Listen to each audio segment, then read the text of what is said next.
We know it's coming. Super Smash Bros. 6 is inevitable.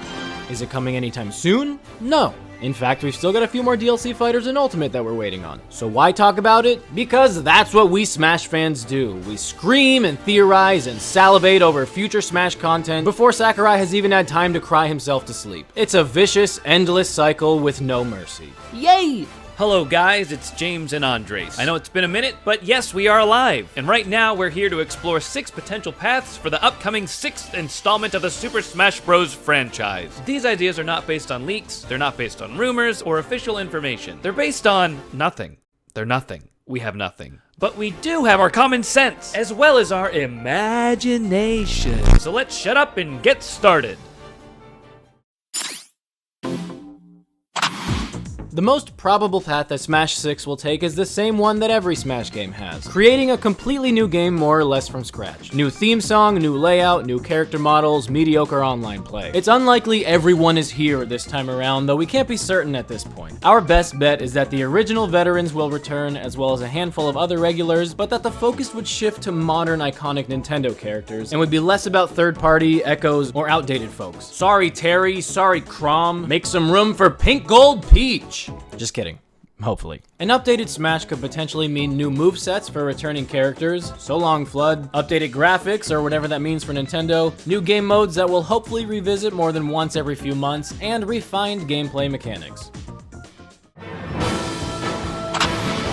Another route we could realistically see Smash taking is that of a port. We've seen it with games like Mario Kart 8 and Super Mario 3D World from the Wii U to the Switch. The idea is the same. Ultimate would be carried over onto whatever the next Nintendo console is, be it the Switch Pro or the Nintendo Sphere Portable Box TV Gamepad Deluxe. The game would essentially be the same, but with even more DLC after the Fighter Pass 2. And maybe, just maybe, better online connection. We can dream at least. I do see this ported path as a real possibility, because truthfully, Ultimate may be the ceiling as far as quality and gameplay go for Smash. Is there room to raise that ceiling? Abso-freaking-lutely, but for a long time now, Nintendo's priorities have not been with competitive gaming or powerful hardware. So I don't know that a brand new 6th installment would look or play much differently than Ultimate, which is kind of a bummer. But hey, Smash Ultimate is not a bad game, so this wouldn't be the worst thing in the world. Plus, we've already got everybody here. Starting from scratch would most likely leave many fighters behind, so keeping what we already have while adding more characters and stages could still be a solid path for Smash. Now here's where we get a little more far-fetched. With this idea, we again port Ultimate onto the next Nintendo console. But rather than continuing to add characters and stages, we get a brand new story mode. Would the hardware be able to handle Ultimate with a big fat story mode? I don't know. I'm not an expert on such matters. But I think many of us could agree that Smash has yet to live up to Subspace Emissary in the adventure mode department. World of Light had an amazing opening cutscene, but the rest of the mode was okay at best. In our opinion, at least. I know everyone doesn't feel the same way about everything, and that's okay. Some sort of story-driven adventure mode with at least a handful more solid cutscenes and more fulfilling gameplay that doesn't get stale would be a really cool, unexpected addition to Ultimate. If they do take the port route, I think this would be a good way to keep things fresh and to keep fans on their toes. Speaking of a story mode, how about a brand spanking new Smash game dedicated entirely to a fully fleshed out story-driven Smash Universe experience?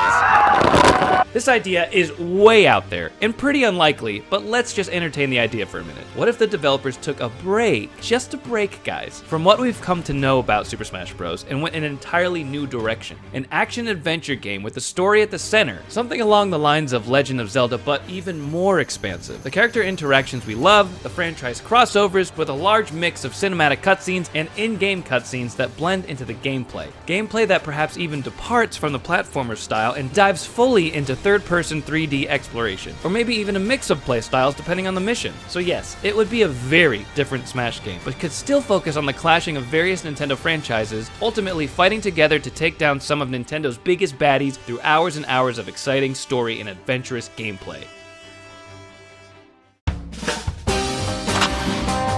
Continuing the idea of reinventing Smash Bros., another path developers could take is that of the spin-off. Similar to the Warriors franchise, Smash would essentially break its franchises apart and separately distribute games based entirely on one Nintendo property. This route would realistically receive a lot of backlash, as it would most likely mean having to buy multiple games. Unless separate franchise DLC packs, with fighters, stages, music, etc. included, are sold as expansions on top of the main game. Either way, this would be a tricky path for the company to take with Smash Bros. But one significant benefit of this idea is that we would see many more characters and stages from individual franchises. For example, for Super Smash Bros. Mushroom Kingdom, or whatever it would be called, along with the usual Mario gang we've seen in Smash, added to the roster would likely be Waluigi, Birdo, Toad, Shy Guy, King Boo, Petey Piranha, Pauline, and so on and so forth. In Super Smash Bros. Hyrule Yada Yada, we'd probably see the likes of Midna, Impa, Demise, Tetra, Xanth, Skull Kid, etc, etc.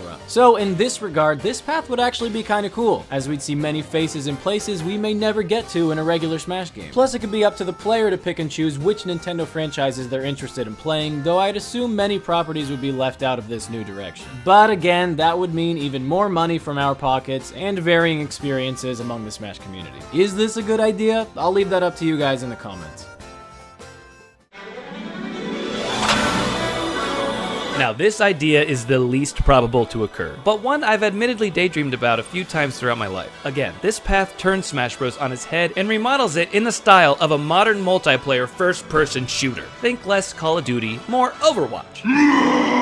Individuals or teams of up to 6 fighting to take each other down, move payloads, play missions, regular death matches, the whole shebang. All involving the unique characters and vibrant worlds we've come to love from Smash Bros. But with 3-dimensional first or third-person freedom. Characters would of course continue to utilize abilities that remain true to them. Mario with his fireballs and potentially other power-ups seen throughout his games. Link with his sword, arrows, bombs, etc. Kirby still using his copy ability, Samus with her blaster, DK with his fist, and maybe finally his coconut gun that can fire in spurts. You get the picture. Just imagine how fun this would be. Very different, sure, but if done well, I personally think this could be a really amazing experience for Nintendo. Heck, I don't even care if the Smash Bros. Title's attached. I just want this style of gameplay within the worlds I've grown up loving from Nintendo.